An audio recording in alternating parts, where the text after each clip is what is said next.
नमस्कार, आपके साथ मैं राहुल अवस्थी। वक्त है पंचतंत्र का। राजस्थान में आचार संहिता हटते ही सरकार एक्टिव मूड में है। अटके पड़े तबादलों को लेकर सरकार जल्द से जल्द इस काम को पूरा करना चाहती है, लेकिन चिकित्सा विभाग में तबादलों को लेकर नीति बनाने के लिए सरकार ने अपने स्तर पर मुस्तैदी दिखाने की कोशिश की और तमाम जिम्मेदार कर्मचारी संगठनों को सुझाव देने के लिए बुलाया। कहानी यहां से यूं बदली कि सुझाव देने आए संगठनों के पदाधिकारियों ने आरोप लगाया कि हम पर तमाम शर्तें थोपी जा रही हैं। ड्राफ्ट पहले से तैयार है और हमें सिर्फ खाना पूर्ति करने के लिए बुलाया गया है। ऐसे में सवाल यह है कि क्या ट्रांसफर पॉलिसी पर सहमति बन पाएगी। चर्चा के लिए तमाम खास मेहमान मेरे साथ जुड़े रहेंगे। उससे पहले सुनते हैं सरकार और कर्मचारियों के पक्षों का आखिर कहना क्या है। राजस्थान में क्रांतिकारी कदम होगा अगर इस प्रकार की पॉलिसी कोई ढंग की पॉलिसी बना के और लागू की जाए, तो उसमें हम सहमत होंगे। हम कोई आपत्ति नहीं दर्ज कराते, लेकिन हमारी बातों का तो, हमारी मंशा का तो और राजस्थान की भौगोलिक परिस्थितियां और राजस्थान की सामाजिक परिस्थितियों को भी ध्यान में रखते हुए आगे चल जाए। ऐसा है कि जो निर्देश मिले हैं और सबके सहयोग से, सबके साथ से ही ये कार्य हो सकता है। ऐसा नहीं है कि कोई हम अपने मन से, कोई जोर जबरदस्ती से ये काम कर लेंगे। सबको साथ लेके ही काम किया जाए। तो चर्चा के लिए तमाम खास मेहमान हमारे साथ जुड़े रहेंगे। राजकुमार मीणा साहब कांग्रेस से हमारे साथ रहेंगे। हमारे साथ डॉक्टर रामप्रसाद बीजेपी से रहेंगे। प्यारेलाल चौधरी हैं अध्यक्ष नर्सिंग एसोसिएशन के, हमारे साथ जुड़े रहेंगे। और सतवीर सिंह मेरे सहयोगी, इस पूरे मुद्दे को बहुत करीब से देखने वाले और समझने वाले हमारे साथ रहेंगे। आप सभी का बहुत स्वागत है। सबसे पहले प्यारेलाल जी, मैं आपके पास में आ रहा हूं सवाल के साथ में। प्यारेलाल जी, ये समझाइए दिक्कत कहां है। क्या आपने ड्राफ्ट देखा? अगर मसौदा देखा नहीं, अगर मसौदे के बारे में अभी तक किसी को कुछ पता नहीं है, आपको ये पूर्वाभास, ये पूर्वाग्रह क्यों है कि जो ड्राफ्ट है इसमें आपकी जो राय है, आपके मशवरे हैं, वो शामिल नहीं किए जाएंगे?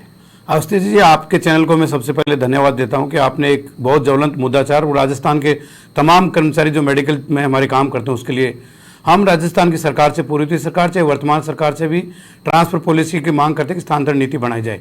परंतु वर्तमान सरकार के द्वारा एकदम एक ड्राफ्ट तैयार किया गया। कल परसों जो मीटिंग हुई, ड्राफ्ट में हमारी एक ही मांगी सभी, चाहे चिकित्सक हो, चाहे पैरामेडिकल हो, चाहे नर्सेज हो या रेडियोग्राफर हो, चाहे एक्सरे टेक्नीशियन, सबकी एक ही मांग थी कि इस ड्राफ्ट के बारे में हमारे को बताया जाए। परंतु हमें वहाँ हमारे अधिकारी जननिदेशक के द्वारा भी, जो RCHO भी था, सभी कर्मचारी संगठन थे, सबकी एक सिंगल मांग थी कि ड्राफ्ट सरकार ने बनाया है उसको हमारे उसके बारे में हमें दिखाया जाए। परंतु वहाँ 5-7 मिनट की मीटिंग हुई और एक मीटिंग के नाम पे हमें ऐसा आभास हुआ कि सरकार हमें बुला कर उस तबादला नीति को लागू करना चाहता है। यानी आभास नहीं प्यारेलाल जी, देखिए दो चीज़ें होती हैं। या तो आपको किसी चीज़ के बारे में पूरी तरह से जानकारी है या फिर एक आभास है। नहीं, जानकारी नहीं, हमारे कोई जानकारी नहीं। हमें तो ये था कि अखबार के माध्यम से पढ़ा कि सरकार तबादला नीति बना रही है और कल 10 तारीख को शाम को 4 बजे स्वास्थ्य भवन में एक मीटिंग रखी गई है। निदेशक जन स्वास्थ्य भी रहेंगे, उसमें एड्स के निदेशक भी थे, RCHO भी थे और हमारे नॉन गेजेटेड के जो हमारे doctor Rakesh Sharma ji additional director वो भी थे और सभी कर्मचारी, जैसे आप इस सभागार में देख रहे हैं, सभी थे। सबकी एक ही मांग थी कि हमें इस ड्राफ्ट के बारे में बताया जाए कि कैसे, किस नियम के तहत कैसे ट्रांसफर किया जाएगा।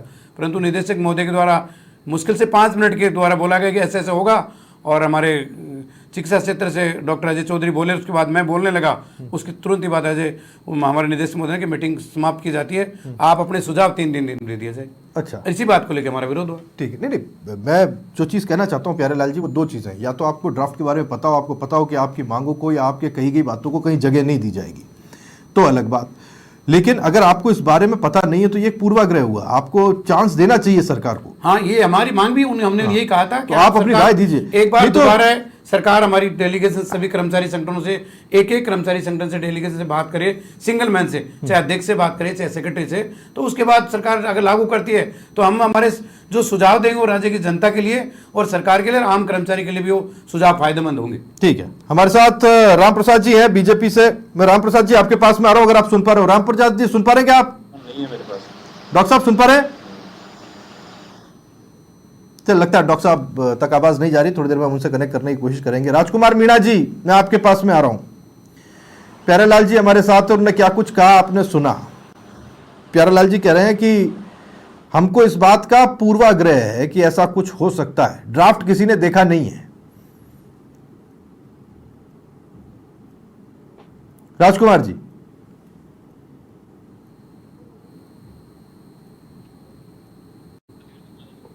चले, राजकुमार जी के पास भी आवाज नहीं जा पा रही, मैं उनके पास भी जानने की कोशिश करूं। सतवीर जी, मैं आपके पास आ रहा हूं। सतवीर सुन पा रहे हैं आप? सतवीर आप तक जी सतवीर, अभी तक ड्राफ्ट किसी ने देखा नहीं, यानी ड्राफ्ट जैसी कोई चीज है नहीं, और जब ड्राफ्ट जैसी कोई चीज है नहीं तो इस बात को कहना या विरोध जताना अभी से ऐसा नहीं लगता कि पहले ही कदम उठा लिया गया पूर्वाग्रह के आधार पर? ऐसा होना नहीं चाहिए था।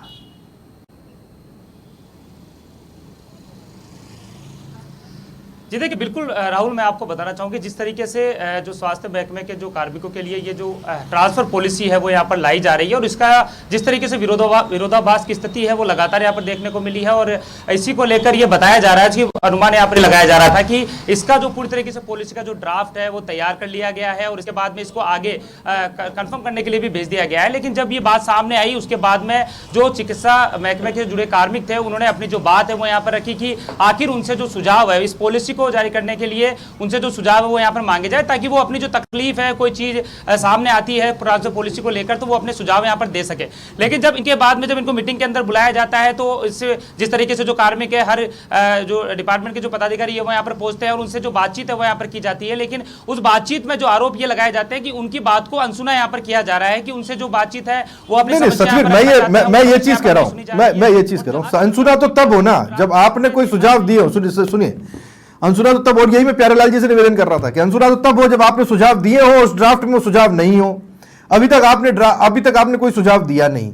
पहली चीज मुझे लग रहा था कि सुझाव दिए गए, वो ड्राफ्ट का मसौदा शायद प्यारेलाल जी ने और बाकी सबने देख लिया। मेरे लिए आश्चर्य की बात है कि अभी तक ड्राफ्ट का मसौदा देखा नहीं गया। कि अगर उनकी तरफ से कोई सुझाव दिए जा रहे हैं और वो सुझाव ड्राफ्ट में नहीं है, तब तो विरोध की बात है, तब विरोध होना भी चाहिए। कर्मचारी संगठन साहब, उनकी इच्छा के विपरीत अगर कोई काम होता है तो वो अपने विरोध जताने के लिए बिल्कुल पूरा उनको मौका मिलना चाहिए। लेकिन अगर उनकी तरफ से अभी तक कोई सुझाव दिए ही नहीं गए और सिर्फ इस आधार पे कि हमको कभी सुना ही नहीं जाएगा, ये विरोध या अभी से इस पूर्वाग्रह को बना लेना, या तो ये यूं है कि दूध का जला छाछ को फूक फूक के पीता है, पहले ऐसा होता रहा है इसलिए इनको डर है कि फिर से हो जाएगा।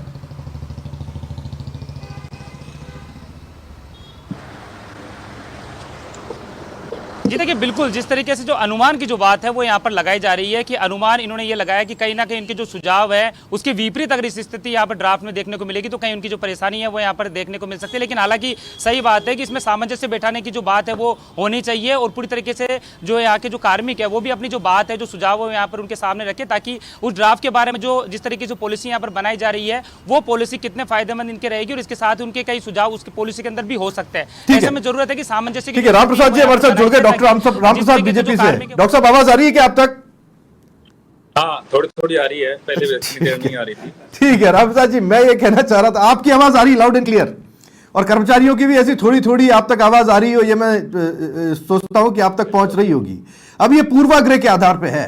अगर मैं जो विरोध देख पाया हूं अभी तक, जो कर्मचारी संगठन है उनका कहना है हमें पता नहीं है साहब ड्राफ्ट में क्या है, लेकिन उनको इस बात का डर है कि वो जो भी राय देंगे वो उस ड्राफ्ट में नहीं होगी, इस आधार पे कि जिस दिन मीटिंग थी उस दिन उनको पूरा मौका दिया नहीं गया अपनी बात रखने का। नहीं, ऐसा कुछ नहीं है। मेडिकल डिपार्टमेंट में पहले पॉलिसी शिक्षा विभाग में भी बनी हुई है और चिकित्सा विभाग में हर डिपार्टमेंट से जो सुझाव लेने के लिए बुलाया गया था। ये ड्राफ्ट कोई फाइनल ड्राफ्ट नहीं है सरकार की तरफ से।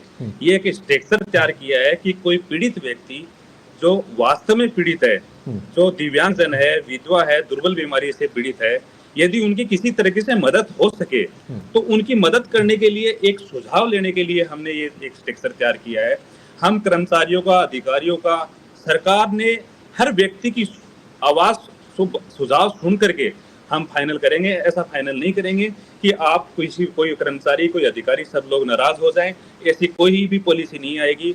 सरकार हमेशा सुझाव के लिए तत्पर है, सुझाव के लिए तैयार है और सुझाव लेकर के ही उस स्ट्रक्चर को आगे बढ़ाया जाएगा।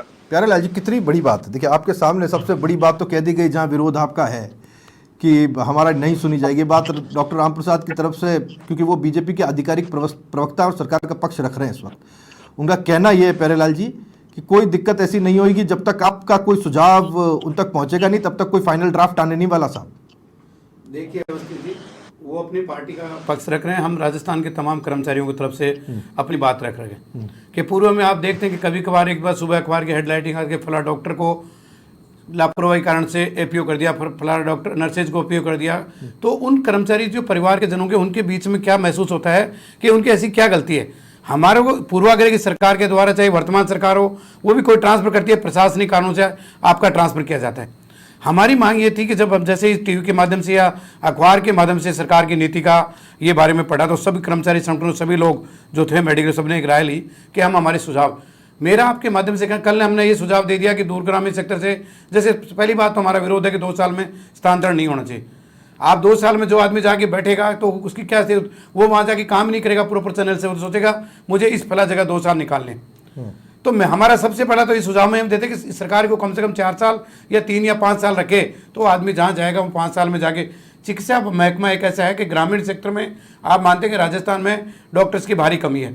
आप देखें कि आए दिन सरकारी छोटे अस्पतालों में ग्रामीणों और चिकित्सकों के अंदर जो स्टाफ उनके साथ आए दिन लड़ाई झगड़ा होता है कि चिकित्सकों की कमी और आए दिन चिकित्सकों की ड्यूटियों की वजह से वहां दवाई दे नहीं सकते। दोनों मांगे अलग अलग है ना महाराज। नहीं, मैं एक बात बता रहा हूँ। अभी आप नफरी की बात कर रहे हैं, मैं तो ट्रांसफर की बात कर रहा हूँ। मैं ट्रांसफर पॉलिसी पे आ रहा हूँ सर अवस्थी जी।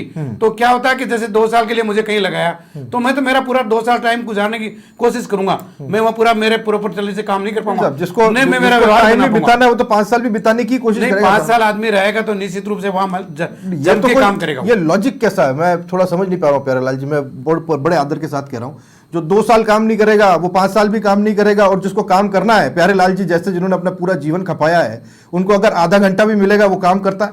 प्यारेलाल जी, आप जैसे कई ऐसे कर्मचारी हैं जो लोगों के लिए प्रेरणा स्रोत बने। नहीं, आपकी बात सही है, मानते हैं, हम सहमत हैं, परंतु जो लोगों के जो विचार आए, कल परसों भी मैंने बात करी, सबकी एक ही राय थे। हमने हमारी तरफ से कोई सुझाव दे दिया और बायदी वो सुझाव उसमें हुआ नहीं, हमारी सहमति होगी और फिर ये नीति राजस्थान के अंदर लागू हो गई। तो जो कर्मचारी संगठन हमारे साथ जुड़े हुए हैं, चाहे चिकित्सक हो, चाहे नर्सेज हो, चाहे पैरामेडिकल हो, चाहे सहायक कर्मचारी, आप देखिए सभागार में सभी मुश्किल से 2 या 3 मिनट का एक छोटा सा डेमो के हमें ऐसा लगा कि सरकार यहाँ हमें बैठा के और इस नीति को लागू करना, इसलिए उसका विरोध हुआ। भाई हमारी बात सुनते तो हम सुझाव भी देते। ठीक है, हमारे साथ राजकुमार मीणा साहब कांग्रेस से जुड़े हुए हैं। राजकुमार जी, अभी प्यारेलाल जी कह रहे थे कि पुराने भी हमारे अनुभव कुछ ऐसे हैं। पुराने यानी कि अब आप तो नई जनरेशन के व्यक्ति हैं, आप नए जनरेशन के प्रवक्ता हैं। पुराने यानी कि आज से 6 महीने पहले जिनकी सरकार थी वो पुराने। उनका कहना है कि उनके जमाने में जो हमारे अनुभव हुए थे वो बड़े कटु थे, और कई बार हमारे कटु अनुभव रहे हैं। इस वजह से हम पूर्वाग्रह से ग्रसित रहते हैं साहब कि कहीं ऐसा ना हो कि हमारे साथ चोट हो जाए। अवस्थी जी, हमारे से सरकार डेलीगेशन ने बात करके लिखित में समझौते, वो भी आज तक लागू नहीं वो हो भी पाए। लागू नहीं हुए। स्ट्राइक में बैठे, भूख हड़ताल पे बैठे हैं। आचार संहिता के लास्ट दिन तक अगर सरकार ने हम कर देंगे, और उसकी तो सरकार के ऊपर हम कैसा विश्वास कर लें। ठीक है, सभी कर्मचारी संगठनों की राय। ठीक है, राजकुमार जी आप तक आवाज आ रही है? जी बिल्कुल। हाँ, तो इनके जो पूर्व में जो भी अनुभव रहे हैं वो ठीक है, इन्होंने बताया, लेकिन वर्तमान में हम देखे जा रहे हैं कि अगर इनके आज पूरा डॉक्टर और नर्सिंग डिपार्टमेंट अगर हड़ताल पे आया, हंगामा किया, तो निश्चित तौर से इन पे सुना जाना चाहिए, क्योंकि एक ये डिपार्टमेंट ऐसा है जो सीधे तौर पे कभी संवैधानिक और कभी गंभीर डिपार्टमेंट है। अगर ये कभी इनकी बातें ना मानो या इनके सुझाव न लिया हो, स्वाभाविक सी बात है अगर वहां पे हंगामा हुआ होगा तो ये वहां पे सब पढ़े लिखे और नौकरी पैसे वाले लोग हैं, जबरदस्ती तो इन्होंने हंगामा नहीं किया होगा। सबसे बड़ी बात यही होती कि आप जिस कर्मचारी जिस डिपार्टमेंट ना राजकुमार जी, मैं थोड़ा क्लियर करता हूँ। एक मिनट राजकुमार जी, हंगामे वाली बात नहीं है। और हमारा ये मुद्दा उठाने के पीछे का कारण ये है कि हंगामा ना हो। अगर कहीं कोई मिसअंडरस्टैंडिंग है तो सरकार की तरफ से तर्क प्रस्तुत कर दिया जाए, प्यारेलाल जी अपनी तरफ से तर्क प्रस्तुत कर दें, क्योंकि अगर इस डिपार्टमेंट में हंगामा होता है तो सबसे ज्यादा अगर कोई परेशान होता है तो प्रदेश की जनता होती है। इसलिए हम नहीं चाहते हंगामा हो, इसलिए ये हम प्रिकॉशनरी मेजर ले रहे हैं। अभी तक किसी ने इस मुद्दे के ऊपर बात नहीं की और प्यारेलाल जी गवाह हैं। हमने इसलिए मुद्दा उठाया कि कहीं रत्ती भर भी गुंजाइश नहीं हो कि एक भी व्यक्ति परेशान हो। मैं भी वही बोल रहा हूँ कि ये डिपार्टमेंट ही ऐसा है, तो आपको अगर इनके ट्रांसपोर्ट नीति बनानी हो तो निश्चित तौर पे इनके डिपार्टमेंट के जो भी इनके संगठन बने हुए हैं, जो भी इनके अध्यक्ष हैं, उनको बुलाइए, उनसे विचार विमर्श कीजिए कि आप किस प्रकार सुविधाजनक इस पूरे प्रदेश के, चाहे वो ग्रामीण क्षेत्र में हो चाहे शहरी क्षेत्र में हो, कहाँ भी आप यहाँ के आम लोगों को अच्छी चिकित्सा सुविधा दे पाए, ऐसी बढ़िया पॉलिसी इनके बीच में बनना चाहिए। ठीक है, अब ये पॉलिसी बनेगी कैसे? डॉक्टर रामप्रसाद जी आप कह रहे हैं कि सुझाव लिए जाएंगे। उस दिन बड़ा अच्छा मौका नहीं था डॉक्टर रामप्रसाद जी, सब लोग साथ में बैठे थे, उसी दिन सारे सुझाव ले लिए जाते, या फिर उस दिन लग रहा था कि अभी जो कर्मचारी संगठन है वो तैयार नहीं है, जब ये लिख करके अपनी तरफ से लिखित अपील या मांग रख देंगे उसके बाद में उससे फिर किस तरीके से काम में लिया जाना है वो देखा जाएगा। नहीं, मैं आपको बताना चाहता हूँ, राजकुमार जी बता रहे हैं कि हंगामा नहीं हो इसीलिए हमने इनको बुलाया था, कर्मचारी को, अधिकारियों को, अलग अलग अध्यक्ष लोगों को बुलाया था कि आपके सुझाव इस स्ट्रक्चर में ऐड करने हैं। ये हमारा स्ट्रक्चर सरकार की तरफ से बनाया है। ये स्ट्रक्चर है वो हमने फाइनल नहीं किया है कि किस प्रकार से राजस्थान की जनता को, अपन पीड़ित को और अपने कर्मचारियों को मदद कर सकते हैं। कोई कर्मचारी, कोई अधिकारी यदि वास्तव में पीड़ित है, जैसे किसी दूर दराज एरिया में आप वो नौकरी कर रहा है और वास्तव में पीड़ित है, उसका कैसे घर के पास लाया जा सकता है, ये स्ट्रक्चर हमने तैयार करके इनसे सुझाव लेने के लिए तैयार बैठे हैं।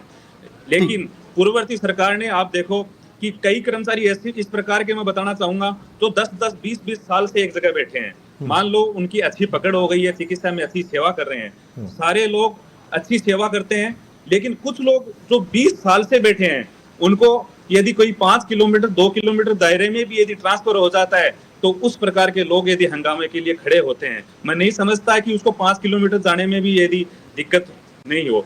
कोई कर्मचारी यदि दिव्यांगजन है, कोई कर्मचारी कोई विधवा है, कोई कर्मचारी दुर्लभ बीमारी से पीड़ित है, उसका उस कर्मचारी की जगह यदि ट्रांसफर होता है तो क्या तकलीफ है। इस प्रकार का स्ट्रक्चर हम सुझाव लेने के लिए तैयार हैं। अब मैं इस मुद्दे को रख देता हूँ।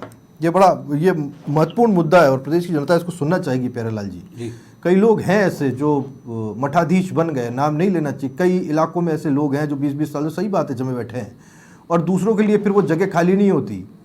समाजवादी व्यवस्था में, प्यारेलाल जी, एक बार प्यारेलाल जी को स्क्रीन पे लाते हैं।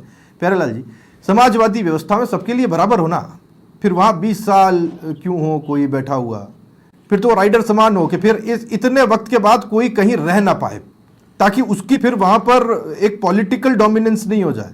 ये भी एक दिक्कत होती है प्यारेलाल जी। और आपकी जवाबदेही सिर्फ सरकार के प्रति नहीं है, आपकी जवाबदेही उस जनता के प्रति भी है जो आपकी तरफ देखती है और आपको ईमानदार होते हुए और कहना चाहिए समाजवादी व्यवस्था में फिट होते हुए देखती है। नहीं, निश्चित रूप से अवस्थी जी, हम आपकी बात से सहमत हैं, चाहे दोनों प्रवक्ता उनकी बात।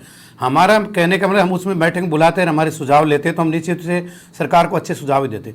मैं सबसे पहले सुझाव आपके चैनल के माध्यम से सरकार के जो माननीय मुख्यमंत्री जी और चिकित्सा मंत्री को कहना है कि आप राजस्थान के अंदर चिकित्सा विभाग, आए दिन आप नए ट्रॉमा सेंटर खोल रहे हैं, नई मेडिकल कॉलेज पूर्ववर्ती सरकार ने खोली, चिकित्सकों के, नर्सेज की बहुत भारी कमी है, आप नई भर्तियां करिए। ये कॉन्ट्रैक्ट के नाम पे एक खानापूर्ति करते हैं और उस कर्मचारी कोई जवाबदेही नहीं है। आप सीनियर लोगों को भर्ती करें और जो जहां पद रिक्त हैं वहां पे भर्ती करें, पोस्टेड करें। और जैसा ये बीजेपी के प्रवक्ता ने कहा कि लोग जमे बैठे हैं, जो कामचोर है, जो सर काम नहीं करता है, जिसके खिलाफ अब कोई ऐसा मुकदमा दर्ज होता है, कोई भी, उसको आप दंडित करिए ना। हम उस दिन बैठक में जाने का हमारा मतलब ये था कि हम हमारी राय सरकार के सामने रख रहे हैं, परंतु सरकार के नुमाइंदे या अधिकारियों द्वारा हमारी बात को सुना ही नहीं गया। और जो उस सभागार में आप देख रहे हैं बैठे, उनसे प्यारेलाल जी एक दिक्कत है, जैसी कार्रवाई सरकार करती है, मेरा भी पुराना अनुभव है, मैंने भी बहुत सारे धरने प्रदर्शन कवर किए और खासतौर पर विरोध प्रदर्शन जो आपके महकमे से होते हुए दिखाई दिया। आपने एकजुटता तो बड़ी कमाल की है ना। नहीं, होता ये कोई कार्रवाई कर दे फिर आप ही लोग वापस सड़कों पर आ जाते हैं। तो हम आपके चैनल से आज में माध्यम करते हैं, हमारा सुझाव है कि सरकार दोबारा एक बार सभी कर्मचारी संगठनों को, ज्यादा नहीं बोलते, एक सेक्रेटरी अध्यक्ष से आपने उनकी हमारी जो राय वो ली जाए, तो निश्चित रूप सरकार इस ड्राफ्ट को तैयार करे तो राजस्थान की आम जनता जो ग्रामीण क्षेत्र में बैठी है उनको अच्छे चिकित्सक मिलेंगे, अच्छे नर्सेज मिलेंगे, अच्छा पैरामेडिकल स्टाफ मिलेगा। परंतु मैं आपके माध्यम से माननीय चिकित्सा मंत्री से आह्वान करना चाहता हूँ कि आप नई भर्तियां करें। खाली भर्तियों के नाम से कॉन्ट्रैक्ट पे जो लोग, राजस्थान के अंदर 50,000 लोग आज राजस्थान नर्सिंग काउंसिल में रजिस्टर्ड है। और आप, बहुत ही शर्म की बात है, आपके चैनल से मैं चिकित्सा मंत्री को कहना चाहता हूं कि 7800 रुपये बीएससी और पीएचडी नर्सेज, एक जो सफाई कर्मचारी, उससे भी राजस्थान की मेडिकल कॉलेजों में काम कर रहे हैं, तो वो लोग अपनी जिम्मेदारी क्यों समझेंगे। दूर दराज से तो रहने के लिए कोई जगह नहीं है।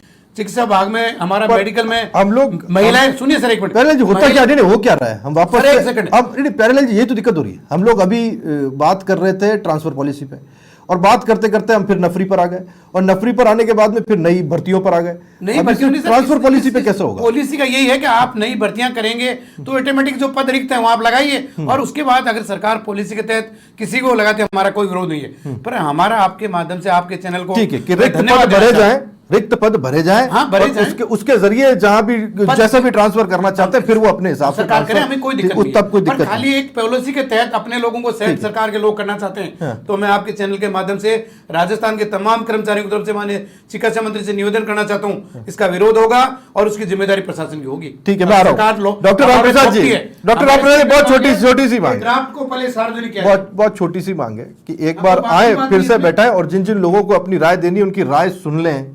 एक क्या होता है, मन में कई बार बातें बैठी होती हैं और जो मैं अभी तक समझ पाया हूं वो यही समझ में आ रहा है कि एक कम्युनिकेशन गैप है। कम्युनिकेशन गैप के बीच की वजह यह है कि अगर एक बार बैठ करके घंटे 2 घंटे गुफ्तगू हो जाए और जिसको जो कहना है वो कह दिया जाए और सुन लिया जाए और लिखित में उनकी मांगे ले ली जाए और फिर उसको कैसे इंप्लीमेंट करना है फिर सोच लिया जाए, बस इतना सा इनका निवेदन है और अगर ये पूरा होता है तो काम बन जाएगा। डॉक्टर रामप्रसाद। बिल्कुल, मैं पहले ये सबसे पहले स्टार्टिंग में कह चुका हूं कि आप ये स्ट्रक्चर जो हमारा फाइनल स्ट्रक्चर नहीं था, इसमें हम बुलाए थे लोग, इन कर्मचारियों को, अधिकारियों को, फिर दोबारा से हम बुलाएंगे। आज एक दिन में ये स्ट्रक्चर तैयार होकर के फाइनल नहीं होने वाला है। आज एक दिन में ये थोपा नहीं जाएगा। हम हर प्रत्येक कर्मचारी से, प्रत्येक अधिकारी से लिखित में सुझाव लेंगे, उन सुझाव को ऐड करेंगे, उस सुझाव को ऐड करेंगे पीड़ित मानवता को देखते हुए। प्रत्येक कर्मचारी की, अधिकारी यदि परेशान है और नई भर्ती में यदि कहीं सिलेक्ट होकर के भर्ती होने की, जो अच्छे चिकित्सक, अच्छे कर्मचारी जहां लग सकते हैं वहां लगाने के लिए बिल्कुल सरकार प्रयासरत रहेगी। ठीक है, डॉक्टर रामप्रसाद की बहुत अच्छी पकड़ है। मैं ये चीज कह रहा हूं कि डॉक्टर रामप्रसाद की ऊपर तक बहुत अच्छी पकड़ है। बहुत सारे बड़े बड़े नेताओं को बहुत अच्छे से जानते हैं ये, और बीजेपी के लोग जब सरकार के अंदर होते हैं तब जब प्रवक्ता के तौर पर रामप्रसाद जी बात रखते हैं तो उनसे पूछा जाता है कि साहब आपका क्या कार्यक्रम रहा और क्या क्या वहाँ पर बातें रखेगी। तो रामप्रसाद जी, आपके रास्ते आप ये चीज़ थोड़ा छोटा सा वादा कर दीजिए प्यारेलाल जी से कि अब जब बैठक जल्द बुलाई जाएगी और इन सारे के सारे नेताओं से, जो भी कर्मचारी संगठन है, इनके सुझाव लिए जाएंगे। अब उसको कौन से जायज है कौन से नाजायज है ये अलग बात हो सकती है, पर एक बार सुन ली जाएगी। ये बात आप चिकित्सा मंत्री तक पहुंचाएंगे जरूर। बिल्कुल, ये बात चिकित्सा मंत्री अभी देख रहे हैं। मेरी अभी थोड़ी देर पहले बात हुई थी डॉक्टर जालन जी से और सुब्रा सिंह मैडम से बात हुई थी। बिल्कुल ये बात रखी जाएगी कि प्रत्येक कर्मचारी का, अधिकारी का सुझाव लेकर के स्ट्रक्चर के अंदर ऐड करेंगे। ऐड कर करके पॉलिसी बनाई जाएगी कि किस कर्मचारी को, किस अधिकारी को परेशानी हो रही है। दूर दराज में बैठा हुआ व्यक्ति जो घर पे नहीं आ सकता है, विधवा है, जो दिव्यांगजन है, जो दुर्लभ बीमारी से, मेंटल डिसऑर्डर से पीड़ित है, उस व्यक्ति की किस प्रकार से मदद कर सकते हैं। प्रत्येक कर्मचारी का मैं आपके चैनल के माध्यम से कहना चाहता हूं कि प्रत्येक सुझाव को हम साथ में शामिल करेंगे। सतवीर, आखिरी कमेंट में आपसे लेना चाहता हूं, बस इतनी सी बात है कि कम्युनिकेशन गैप दूर हो जाए और बात सुन ली जाए, इसके बाद में हर चीज पटरी पर आ जाएगी बहुत जल्दी, बहुत फटाफट।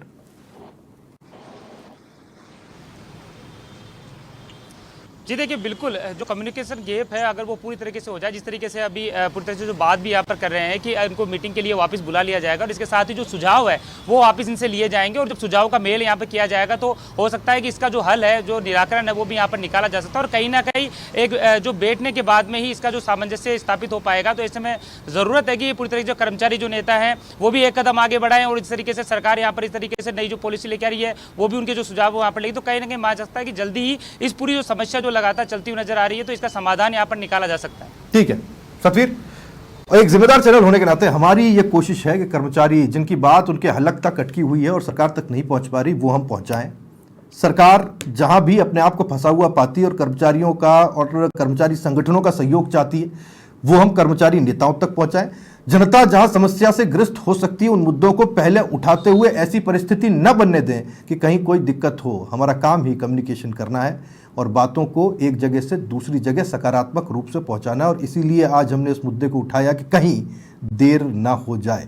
बहुत शुक्रिया आपका प्यारेलाल जी हमारे साथ जुड़ने के लिए। राजकुमार मीणा जी आपका बहुत शुक्रिया, बहुत शुक्रिया। डॉक्टर रामप्रसाद जी आपका हमारे साथ जुड़ने के लिए और बहुत सकारात्मक रूप में इस पूरी चर्चा को लेने के लिए। सतवीर बहुत शुक्रिया आपका भी हमारे साथ जुड़ने के लिए। उम्मीद ये की जानी चाहिए कि एक बार फिर ये जो बातचीत का सेतु है ये तैयार होगा और टेबल के एक तरफ और दूसरी तरफ बैठकर साथ में, टेबल पर इधर उधर जरूर हो सकते हैं लेकिन मनभेद नहीं होने चाहिए, साथ में निर्णय लेंगे और कोई अप्रिय स्थिति नहीं बनेगी। बहुत शुक्रिया आप सब लोगों का हमारे साथ जुड़ने के लिए। यह था आज का हमारा पंचतंत्र। नमस्कार।